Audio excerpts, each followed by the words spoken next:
After Liza divorced her husband, she took her daughter and made ends meet by doing odd jobs. To make money, she even worked as a stripper in a bar. But Liza wasn't good at flirting to please the audience. To escape the embarrassment, she left the stage and approached a man named Pete. Pete, frustrated with his job, had no mood to entertain Liz's proposal to play a game with a bet of $10. She guessed from Pete's attire that he was either a car salesman or a pharmaceutical representative and easily won the bet because Pete was the sales manager of Zena Medical Pharmaceuticals. He admired Liz's insight, left a business card hoping Liza would work with him, and even promised that an annual salary of $100,000 was not a problem. At this time, Liza received a call that her daughter Phoebe was playing with fireworks in the woods outside the school and set the woods on fire. The principal originally wanted to expel Phoebe, but Liza, with her eloquent tongue, persuaded the principal to only give a suspension of 3 days. But because she left work early, she was fired by the bar. Liza, her daughter, and her mother lived in her sister's garage. They originally agreed to stay for only 1 week.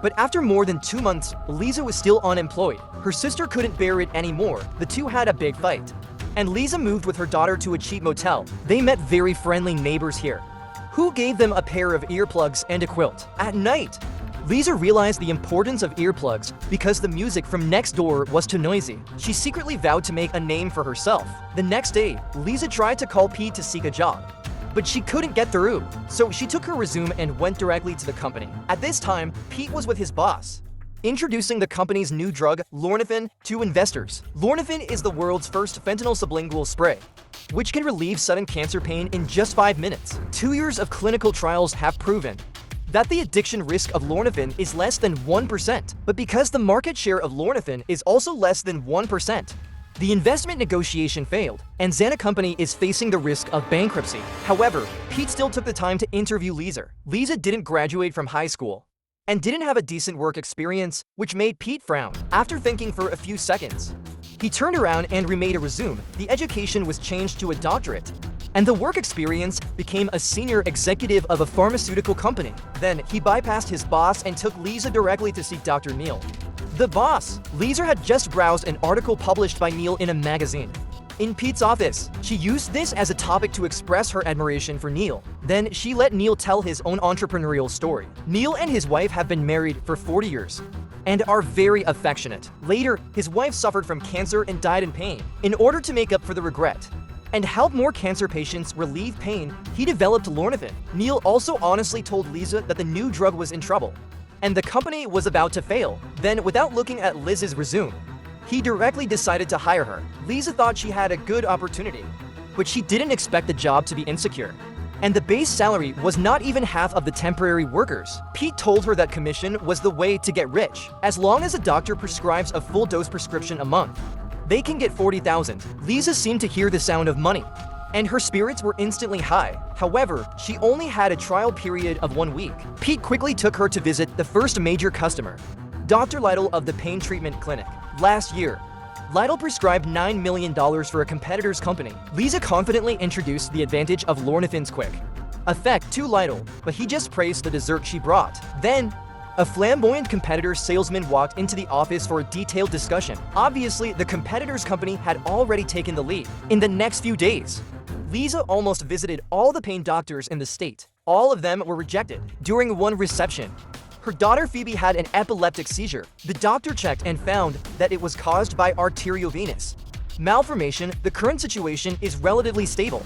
Just need to rest and take medicine on time. Unless there is another attack, there is no need for surgery for the time being. Liza immediately moved out of the noisy motel and prepared to send her daughter to her ex-husband for a while. Pete checked the post and found that Liza had left the business area and demanded that she must return. As Liza passed by Dr. Lydell's clinic, she decided to give it one last shot. She used the excuse of retrieving her lunchbox to enter the clinic, then heard a patient complaining to Dr. Lydell that the current lollipop-style painkiller not only took effect slowly, but also gave him mouth ulcers, making it almost impossible to speak, which was unbearable. Liza seized the opportunity to ask Dr. Lydell why he didn't try Lornithine, which had a better effect. Dr. Lydell was very cautious about opioids, stating that he couldn't just try every new drug on patients. But the patient's family heard that there was a better painkiller and insisted on trying it. In this way, Liza finally got the first prescription for the company.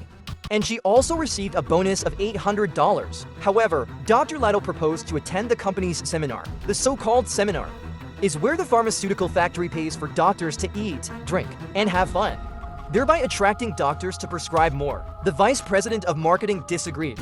The company was about to go bankrupt, and there was no budget at all. Liza didn't want to give up just like that. She discussed with Pete, and the two each put out for $100 to hold a cheap event, because she saw that Dr. Lytle drove a budget car and was recently divorcing. He felt very empty inside, so he just needed to feel the sense of being surrounded. Pete thought it was feasible and hit it off with Liza, but when Liza arrived at the venue, he found that the doctors Pete had invited didn't come. He asked Liza to notify Dr. Lytle not to come either. Liza was unwilling to give up.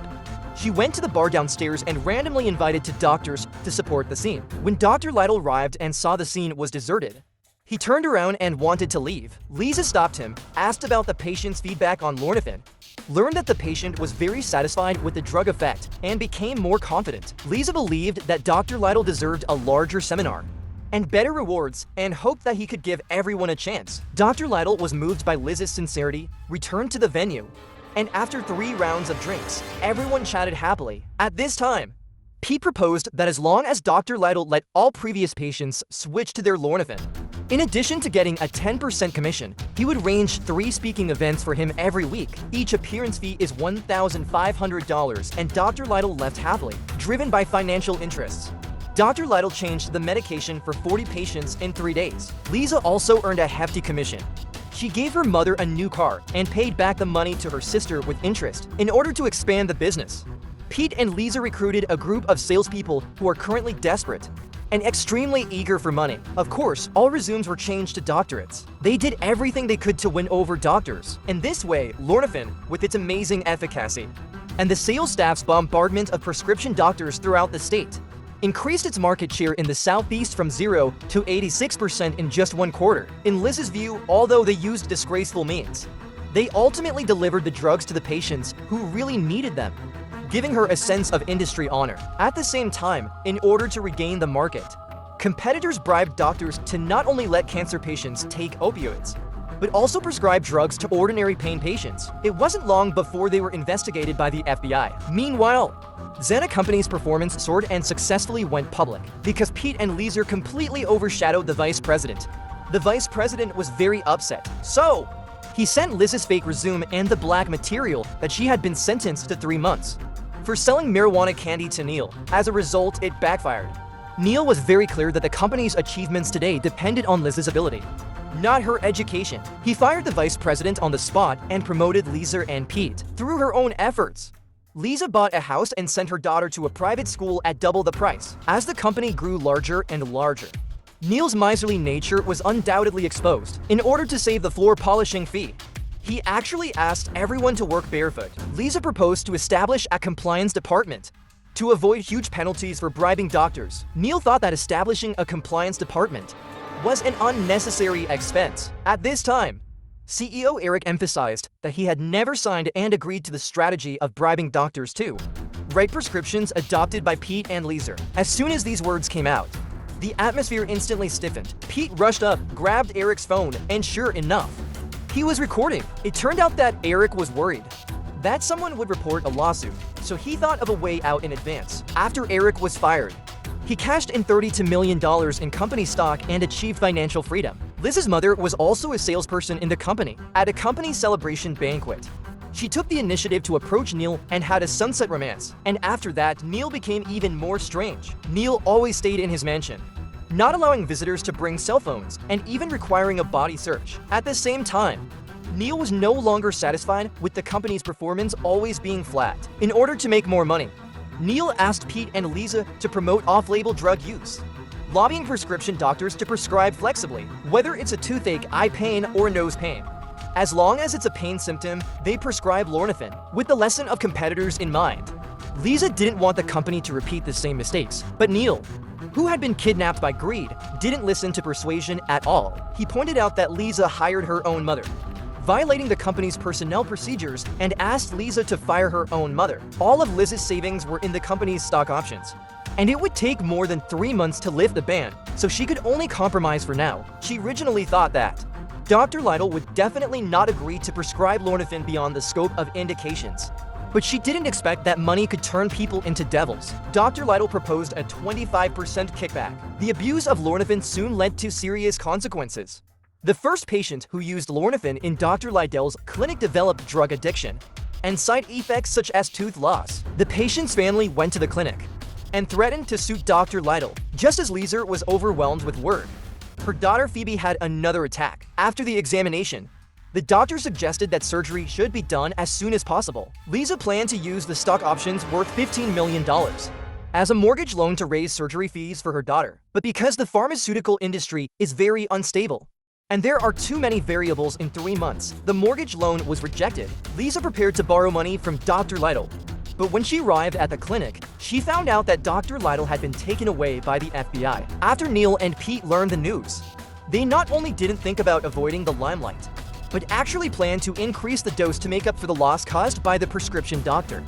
Being arrested, Liza had a premonition that the company would have an accident sooner or later, and proposed to sell the stock options in her hand to Neil. The reason is that her daughter needs surgery and is still short of $450,000. Neil was worried that Liza would leave the company after cashing out and did not agree. Next, Liza learned that due to the abuse of Lornithine, the cases of addiction and death were increasing. Among them, the kind neighbor of the motel also died due to an overdose of Lornithine. The constant tragedies made Liza start to reflect, and she realized that she was an accomplice. So, she took the initiative to report that the company had illegal bribes, and she could testify that the manipulator behind the scenes was Neil. But the prosecutor needed enough evidence to link Neil to the bribery plan, otherwise Neil would hire a lawyer to shift the blame to Liza. However, it was very difficult to find evidence, because since the company went public, Neil no longer went to the office and only stayed in the mansion. Anyone close to him is not allowed to bring cell phones and other electronic devices. Usually, documents related to bribery are emailed to Pete.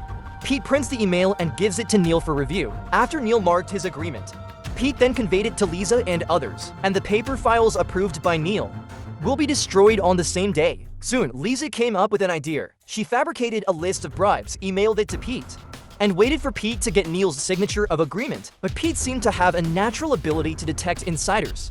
Just like when he grabbed the cell phone, he grabbed the document. He, who had already thrown away his conscience, couldn't understand Liz's behavior. The prescription was prescribed by the doctor. It's none of our business. Liz's surrender made Neil realize the seriousness of the matter. He used money to buy Pete and promised to fight for the most favorable plea agreement for Pete. So, Pete took all the blame and testified that Neil knew nothing about the bribery plan. Then, the police caught the former CEO Eric in Argentina.